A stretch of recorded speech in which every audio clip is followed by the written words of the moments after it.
I'm sorry, मैंने यहाँ आके बिला वजह आपको भी परेशान कर दिया। नहीं मेरी जान, मेरे साथ आके तू अपना दिल हल्का नहीं करोगी तो किसके साथ करोगी है? वो नवाल बहुत परेशान है। उसे यकीन हो गया है कि मानी किसी और लड़की को पसंद करता है। पहले मुझे लगता था कि मानी ये सब कुछ नवाल को तंग करने के लिए कर रहा है, ऐसी कोई बात नहीं है, लेकिन अगर अब मुझे भी यकीन हो गया है कि मानी किसी और लड़की में इंटरेस्टेड है। वो क्या सीरियस है? अरे बेहजाद उससे ज्यादा सीरियस है। क्या मतलब है आपका, बहजाद सीरियस है? क्या बहजाद शादी कर रहा है? अरे नहीं, ऐसी कोई बात नहीं है। बेहजाद आज उस लड़की के घर जा रहा है, मानी के साथ, जिसे मानी पसंद करता है। अच्छा, तो ये सब कुछ बहजाद की शय पर हो रहा है? नहीं, बेहजाद भी मानी की जिद के आगे मजबूर है। मगर फुप्पो, बहजाद को तो सोचना चाहिए। जब ये बात हमजा, रूबी और नवाल को पता चलेगी तो। देखो तुम उनसे कुछ मत कहना।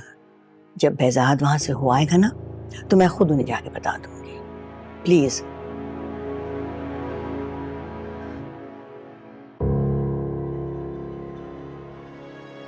ये सब कुछ ठीक नहीं हो रहा है।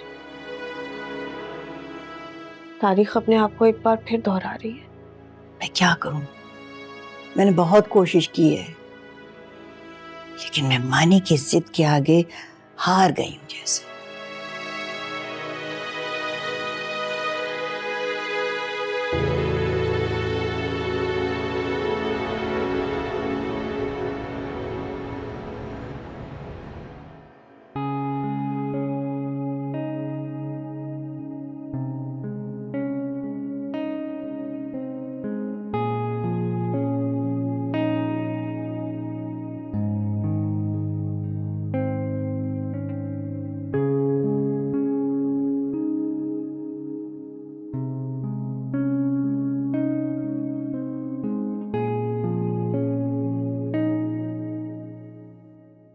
अस्सलाम वालेकुम। वालेकुम सलाम। बात करना चाह रही थी आपसे। मैं पहचाना नहीं तुम्हें बेटा। मैं निम्रा हूँ। मानी ने मुझे कहा था कि आप आज मेरी अम्मी से बात करने के लिए आना चाह रहे हैं। ओ तो तुम निम्रा हो। आओ आओ बैठो। क्या लोगी? चाय, कॉफी, जूस? नहीं नहीं, कुछ भी नहीं, बस बात करने के लिए आई थी आपसे। पहली दफा आई हो। अगर मैंने तुम्हें ऐसे ही जाने दिया तो घर में मेरी चाय कॉफी सब बंद कर देगा मानी। मैं खुद तुमसे मिलना चाह रहा था। मानी इज क्रेजी अबाउट यू। इसीलिए तो आई हूँ आपके पास। उसके इस क्रेज को खत्म कीजिए प्लीज। उसको समझाने की कोशिश करें कि मुझे मेरी जिंदगी जीने दे। क्या मतलब है? तुम मानी को पसंद नहीं करती? किसी को पसंद करना उससे शादी करने के लिए मजबूत दलील नहीं है अंकल। तो क्या क्राइटेरिया होना चाहिए शादी के लिए?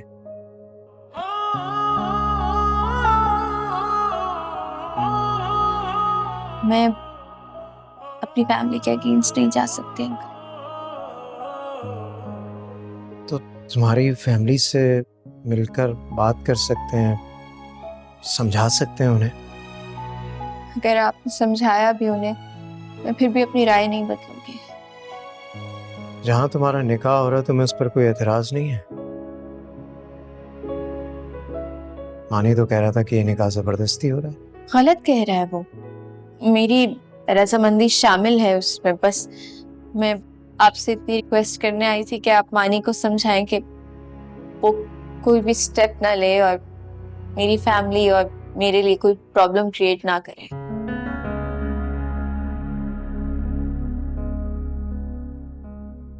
बेटा मैं नहीं जानता कि तुम्हारी क्या मजबूरी है, लेकिन दुआ करता हूँ कि तुम जहां भी रहो तुम्हारी जिंदगी खुशियों से भरी रहे। Thank you uncle.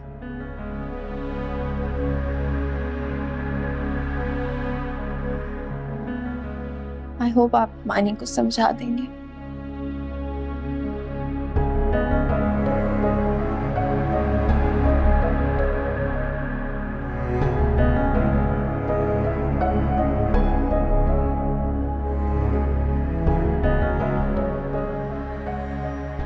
नवाल बहुत चाहती है मानी को, उसके बगैर जी नहीं सकेगी। मैं जानती हूँ मानी आपसे बहुत अटैच्ड है।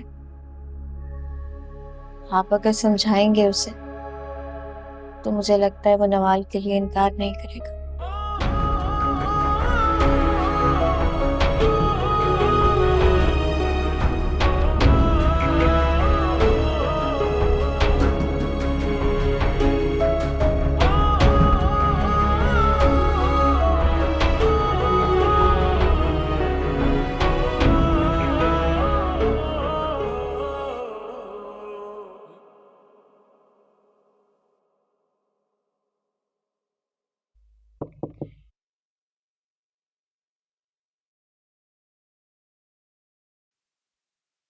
खैरियत है ना? खाने पे भी वेट करते रहे? हाँ, बस बस यूं ही। तुम्हारी आसिम से बातचीत तो होती है ना? कोई झगड़ा है क्या? नहीं, ऐसी कोई बात नहीं है, बिजी होगा वो। तो फिर तुम इतनी परेशान क्यों रहती हो? आखिर बात क्या है? मानी ने कुछ कहा है?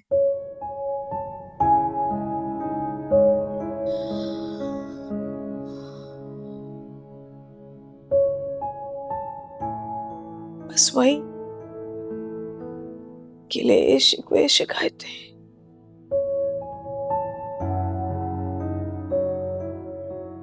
आज बेहजाद से भी मुलाकात हुई थी। बड़ी अजीब सी बात है रूबी, मानी को मुझसे हर वक्त बहुत गिले शिकवे शिकायतें रहती हैं। बेहजाद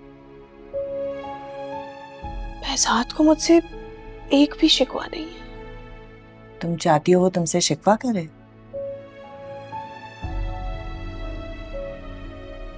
पता नहीं, मगर उसके अंदाज में बहुत अजनबियत है।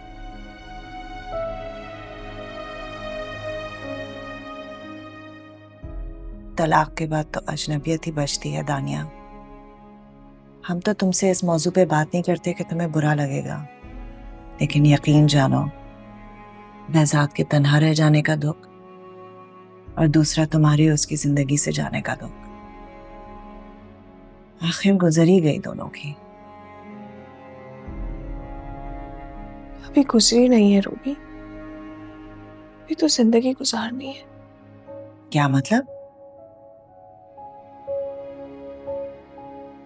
मैंने बेहजाद को मौका दिया था कि वो अपनी अधूरी मोहब्बत की कहानी मुकम्मल कर ले।